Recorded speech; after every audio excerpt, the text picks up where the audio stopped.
नमस्कार, ऑनलाइन शिक्षण में आपका स्वागत है। आज हम कक्षा 9वीं में हिंदी विषय में पद्य भाग का प्रथम पाठ एवं अपनी पुस्तक का 9वां पाठ कबीरदास के बारे में पढ़ रहे हैं। हमने पूर्व में कबीरदास जी का कवि परिचय पढ़ा, पाठ परिचय पढ़ा, हमने कबीरदास जी के पद पढ़े, साखियाँ पढ़ी, शब्द भी पढ़े। उसी क्रम में आगे हम पढ़ते हैं। कबीरदास जी का एक शब्द है, ये पद है, इसको राजस्थान के अंदर एवं अन्य प्रांतों में भी भजन के रूप में गाया जाता है। हम इसको लय से पढ़ेंगे, भजन के रूप में देखेंगे इसको। जो भी मैंने आपको पूर्व में भी बताया है कि पद्य भाग को हमेशा लय के रूप में एक गाते हैं, इसलिए पद्य भाग को गेय भाग भी कहा जाता है। देखते हैं अपन। संतों भाई आई ज्ञान की आंधी, संतों भाई आई ज्ञान की आंधी, ब्रह्म की टाटी सबे उड़ानी, ब्रह्म की टाटी सबे उड़ानी, माया रहे न बांधी, संतों भाई आई ज्ञान की आंधी, हिति चित के द्वे ठुन गिरानी, मोह बलिंडा टूटा, तृष्णा चांदी परिघर ऊपरी, तृष्णा चांदी परिघर ऊपरी, कुबदी का भाड़ा फूटा, संतों भाई आई ज्ञान की आंधी,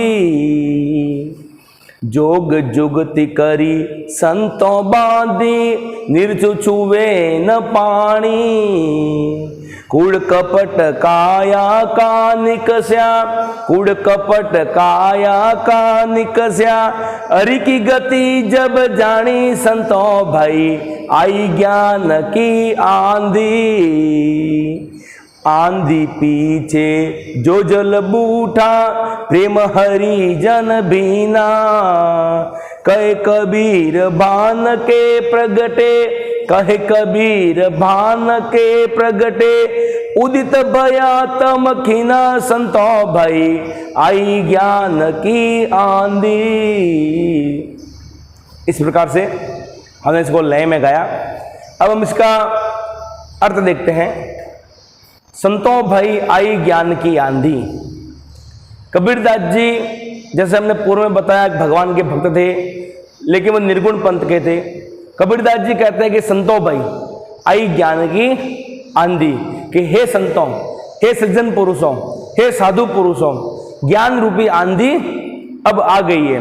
कबीरदास जी का मानना था कि जो लोग दिखावा करते हैं, जो लोग भगवान के बारे में, ये अल्लाह है, ये राम है, ये खुदा है, ये वो भगवान है, ये वो भगवान है, उसके बारे में कबीरदास जी कहते हैं कि सब भगवान एक हैं। कबीरदास जी का मत था कि सभी भगवान एक हैं। इसलिए संतों भाई आई ज्ञान की आंधी, कि हे संतों भाई, हे सज्जन पुरुषों, ज्ञान, ये ज्ञान लिखा हुआ है, इसका अर्थ होता है ज्ञान।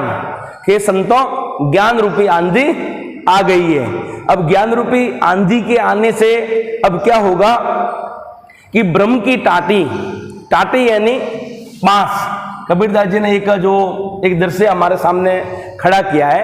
ब्रह्म यानी अपने जो व्यक्ति भ्रमित है, जिसे अभी तक वास्तविक भगवान का ध्यान नहीं है, जो भगवान के चक्कर में इधर उधर जो घूम रहा है, वो जो ब्रह्म रूपी जो टाटी है, टाटी यानी बांस पर, यानी ब्रह्म रूपी जो बांस है, ब्रह्म रूपी जो बांस है, ऐसी आंधी आई, ऐसी जोरदार आंधी आई कि जो ब्रह्म रूपी बांस थी, जो ब्रह्म रूपी जो बांस का तो जो तंबू बना हुआ था, वो उड़कर चला गया।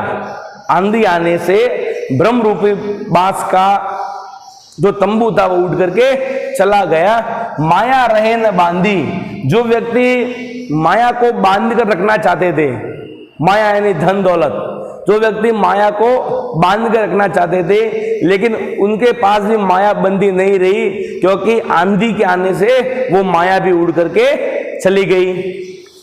इति चित्त की द्वे थूनी, इति यानी हृदय, चित्त यानी तन, हित चित्त की द्वे थूनी, द्वे यानी दो, थूनी यानी स्तंभ, जिसे अपन लकड़ा बोलते हैं, जिसको जमीन में डालते हैं उसे स्तंभ कह सकते हैं अपन। हित और चित्त की जो दो थूनी थी, हित और चित्त की, हृदय और जो अपने तन का, मन और तन के दो स्तंभ थे, दो स्तंभ थे, आंधी के आने से गिरानी यानी वो भी गिर गए। हृदय और तन के जो दो स्तंभ थे, कबीरदास जी कहते हैं कि आंधी के आने से वो भी गिर गए और मोह बलिंडा टूटा। बलिंडा कहते हैं मोटी लकड़ी, जो मोटा लकड़ा होता है ना, मोटा लकड़ा, उसे कहते हैं बलिंडा। अपने मारवाड़ी भाषा में उसे बलेता कहते हैं, बलेता, तो उसे बलिंडा कहते हैं, मोह बलिंडा। और कबीरदास जी कहते हैं कि आंधी के आने से जो मोह रूपी बलिंडा था, जो मोह रूपी मोटी लकड़ी थी, आंधी के आने से वो भी टूट गई। टूटा कर जानते हैं टूटना, यानी आंधी के आने से हित और चित्त की दो थूनी थी वो भी गिर गई और मोह रूपी जो बड़ा लकड़ा था वो भी टूट गया। तृष्णा छानी परिगर ऊपरी, तृष्णा यानी तृष्णा, कबीरदास जी कहते हैं तृष्णा। कबीरदास जी का एक दुआ भी है कि मन मुआ माया मुई मर मर गया शरीर, आशा तृष्णा कदे न मरे कह गए दास कबीर। तो तृष्णा यानी तृष्णा, तृष्णा यानी तृष्णा, तृष्णा छानी, और जो तृष्णा रूपी छप्पर था, तृष्णा रूपी जो छप्पर था, परिगर ऊपरी, जो किसी के घर के ऊपर रखा हुआ था, वो भी उड़ करके चला गया आंधी आने से। और कुबुद्धि का भांडा फूटा। दो तरह की बुद्धि होती है, शुभ बुद्धि और कुबुद्धि। तो जो शुभ बुद्धि वाले लोग थे, उनके तो आंधी आने से कोई फर्क नहीं पड़ा, उनके तो आंधी आने से बिल्कुल भी फर्क नहीं पड़ा। लेकिन जो कुबुद्धि वाले लोग थे, जिनके पास कुबुद्धि थी, जिनके पास में भगवान के लिए कोई स्थान नहीं था, ऐसे लोग थे, वो उनका आंधी आने से उनका भांडा पूरा फूट गया, उनका भांडा फूट गया। जोग जुगती करी संतों बांधी। अब कबीरदास जी कह रहे हैं जोग यानी योग, जुगती यानी युक्ति, यानी युग यानी अपने योग के माध्यम से, योग बल के माध्यम से, युक्ति के माध्यम से, तरह तरह तरीकों के माध्यम से करी संतों बांधी। जो संत पुरुष थे, जो अच्छे पुरुष थे, जो श्रेष्ठ पुरुष थे, उन लोगों ने जोग जुगती करके उस जो भक्ति रूपी जो आंधी थी उसको बांध दिया। निर्चु छुए न पानी।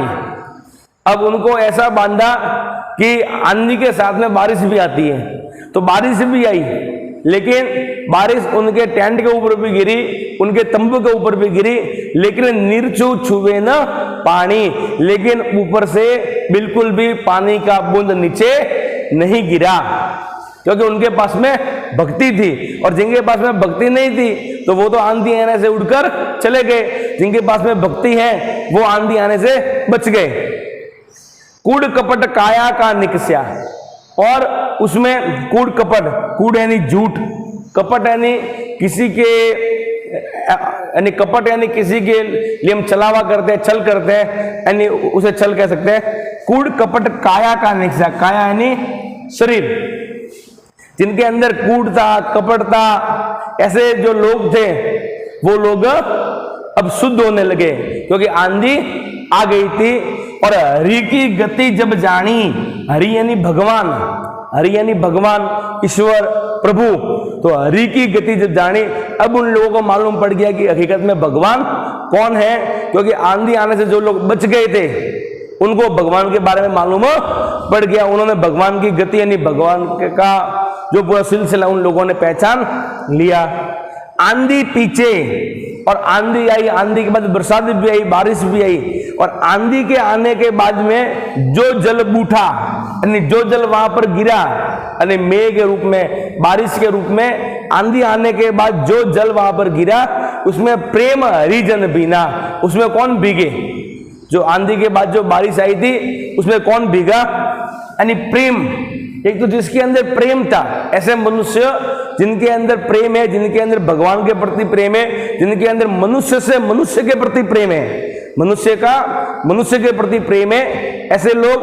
और हरिजन, हरिजन, हरिजन अपन साथ में नहीं लेकर अलग करते हैं। तो हरि यानी भगवान, जन यानी लोग, यानी बारिश के आने से ये जो प्रेमी लोग और जो भगवान के भक्त थे, जन यानी लोग, हरि यानी भगवान, तो भगवान के भक्त थे और जो प्रेमी लोग थे वो बारिश आने से यानी भीना, यानी उनके ऊपर यानी प्रेम रूपी जो बारिश थी, जो भगवान की जो बारिश थी वो उनके ऊपर हुई, मतलब उनके ऊपर प्रेम, हरिजन बिना प्रेमी लोगों के ऊपर और भगवान के भक्त जो लोग थे उनके ऊपर उस आंधी का कोई फर्क, उस आंधी का कोई असर नहीं पड़ा।